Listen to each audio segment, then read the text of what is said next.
The last one is a topic that I'm somewhat loath to wander into, but it seems to me that I need to do it. And that is the SPOG position that there is a mass exodus of officers that, well, and I'll quote Guild Vice President Richard O'Neill, less officers on the street, less safe for the citizens. And when you have these officers you have invested all this money in, and they're leaving for Tacoma, Olympia, Pierce County, and Snohomish County. I have never seen the number of officers who are leaving and the way they are leaving. As best I can tell from going back through my notes, there are about 1,450 sworn officers in the force. The information, and I can't tell the time frame for this, so I'm going to assume that it's 2018, is that 41 of them have left. And of that, 20 are due to, or 21 are due to retirements. And that would leave roughly 20 who have just departed. Since this is a mass exodus, and I know there has been concern about it, I'd like to know from whoever would like to speak on this. Mr. Once Holmes? again, Your Honor, the Chief Operating Officer can speak to that. Thank you.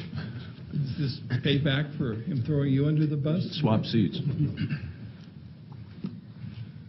Thank you, Your Honor. Actually, your numbers are absolutely correct. We do have 1,450 sworn officers in the department, give or take. There are annual fluctuations to the hiring. We have your number of 41 year-to-date is correct. That compares to 39 year-to-date last year. So the current pace of attrition is not unexpected. We do have more difficulty with the hiring pool at this point in time. Part of that goes back to the SPOG contract because we are at wages that were set in January of 2014. So people, prospective officers do not look favorably on our current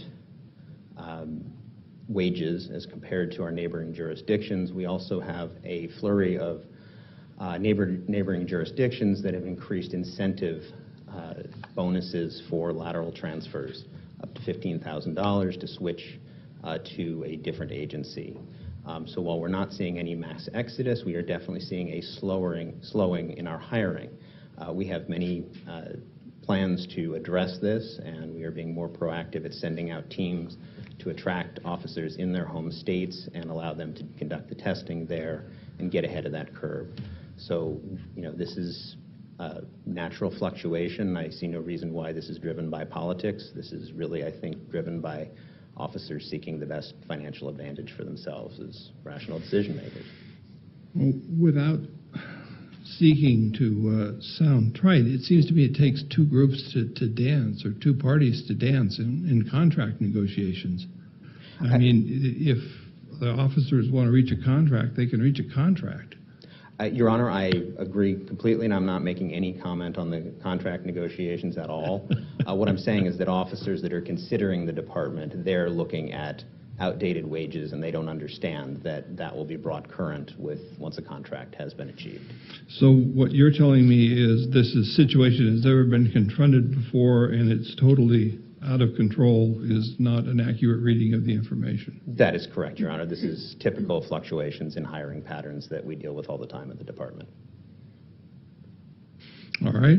Thank you.